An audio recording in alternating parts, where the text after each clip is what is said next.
showtime. This is showtime. Nah, udah kalau tadi kita udah banyak berbincang-bincang dengan narasumber kita. Kalau di segmen ini kita ada apa lagi nih? Nah, pastinya di segmen kali ini gak kalah seru nih dari segmen-segmen sebelumnya. Wah, emang ada apa aja tuh? Di segmen kali ini kita akan berbagi tips and trick untuk mengurangi rasa stres pada saat kegiatan perkuliahan online ini. Nah, tapi sebelum kita memasuki tips and trick, ada baiknya kita melanjutkan perbincangan yang tadi ya. Oke. Tadi kan kita belum bertanya kan sama Kak Leo. Nah, untuk pertanyaan pertama, saya bertanya sama Kak Leo. Apa sih faktor-faktor yang mempengaruhi mahasiswa itu menjadi stres saat mengikuti kegiatan perkuliahan? Oke. Bagaimana Kak Leo? Jadi apa aja faktor yang mempengaruhi mahasiswa tuh kenapa sih kok bisa stres saat perkuliahan, khususnya perkuliahan daring ini? Nah, jadi gini, faktor stres tuh ada banyak. Nah, tapi khusus perkuliahan daring ini, hal yang paling atau dominan membuat kita stres itu beban tugas. Jadi beban tugas saat perkuliahan daring ini lebih besar daripada perkuliahan luring. Gitu, karena kuliahnya aja dulu daring. Jadi dikasih tugas mulu. Jadi yang notabene banyak sebagian besar dosen yang jarang ngejelasin tapi lebih memilih untuk memberikan tugas gitu. Jadi yang pertama tentu saja beban tugas. Itu. Lalu yang kedua itu sempitnya ruang diskusi mahasiswa. Nah, hal ini mungkin kalau di masa-masa sekarang sudah banyak ya yang keluar asal jaga prokes gitu. Tapi dulu waktu awal-awal pandemi COVID itu kan masih ketat-ketatnya tuh sampai jalanan sepi. Nah itu kayak tertekan banget, mau keluar nggak bisa, ya takut, ya dilarang, ya ada PSBB gitu.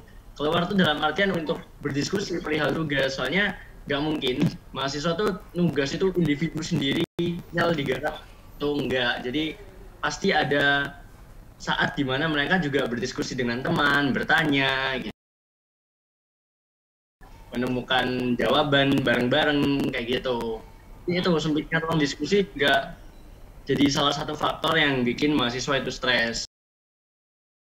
Dan yang terakhir itu ada kemungkinan, ini hanya kemungkinan, itu bisa terjadi cabin fever. Cabin fever tuh kayak gejala gara-gara keseringan di dalam satu ruangan, keseringan di rumah sampai stres gitu.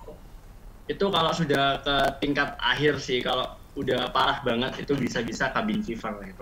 Dulu pernah disampaikan sama dosen saya, kalau terlalu stres kuliah daring terus bisa-bisa cabin fever loh nak, kayak gitu. Oke.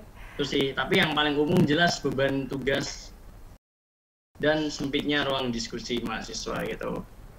Dan tentu saja kebosanan kita ya, jadi nggak mungkin lah kita nggak bosan di rumah, udah beban tugas banyak, nggak bisa diskusi sama teman-teman, lalu kita bosan juga, kita juga nggak bisa keluar gitu. Refreshing kan juga terbatas kalau saat pandemi seperti ini, itu yang menyebabkan meningkatnya tingkat stres gitu.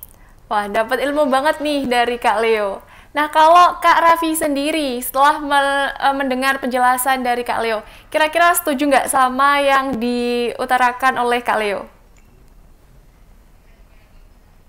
Setuju banget sih Kak, karena ya kita apalagi di awal-awal COVID itu ditekankan harus di rumah terus juga di ruangan yang sama juga, di lingkungan yang sama juga, tugasnya juga menumpuk kayak gitu. Ya pasti bakalan stres sih kayak gitu sih. Setuju banget sih. Oke, kalau dari kedua kakak-kakak ini, baik Kak Leo maupun Kak Raffi, ada nggak sih tips and trick yang ingin disampaikan kepada teman-teman mahasiswa agar istilahnya mental health mereka itu tetap terjaga?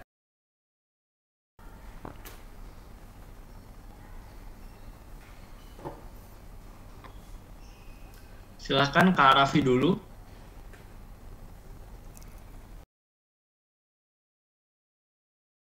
Kalau dari aku sih mungkin 3 ya. Ada 3 hal yang mungkin bisa kita maksimalkan biar ya secara mental kita itu bisa lebih sehat. Yang pertama itu kita perlu menjaga lingkungan sosial kita, ya kita tetap interaksi sama lingkungan sosial kita yang positif.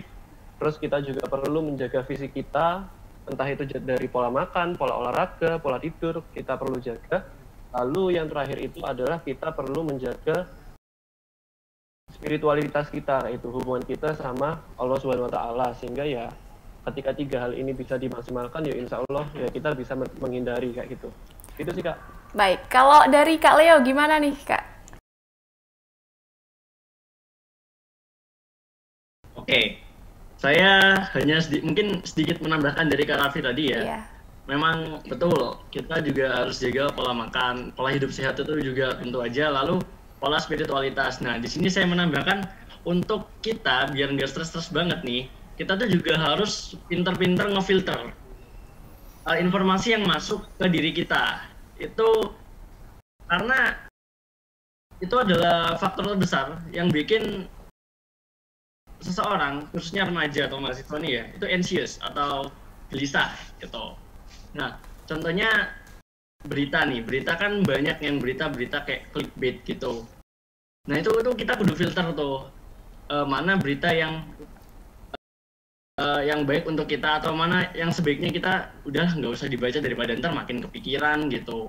Jadi pinter-pinter menyaring informasi gitu. Dan soalnya informasi ini paling besar ya dampaknya di kelas saya terutama, soalnya di grup kelas itu paling sering nge-share informasi.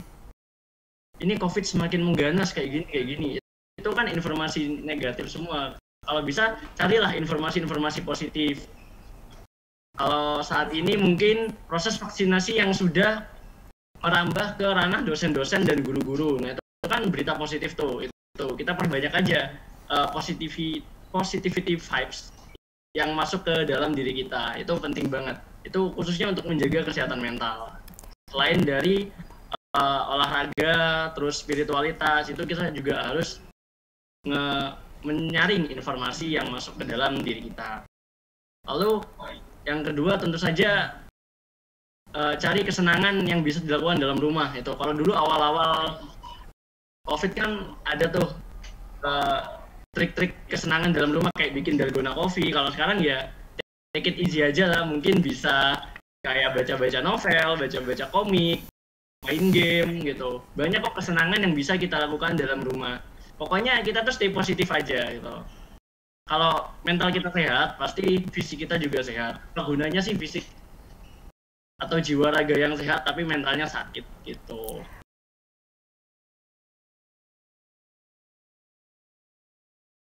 Oke, terima kasih banyak Kak Raffi dan juga Kak Leo yang hari ini mampu meluangkan waktunya untuk berdiskusi bersama kita. Dan tak lupa, kita juga berterima kasih pada teman-teman yang telah menyaksikan acara dari segmen 1, 2, 3 sampai saat ini, Vi. Baik, untuk itu terima kasih kepada Creative People yang telah setia melihat Showtime dan jangan lupa saksikan Showtime di episode-episode berikutnya. Tetap saksikan Showtime. This is Showtime.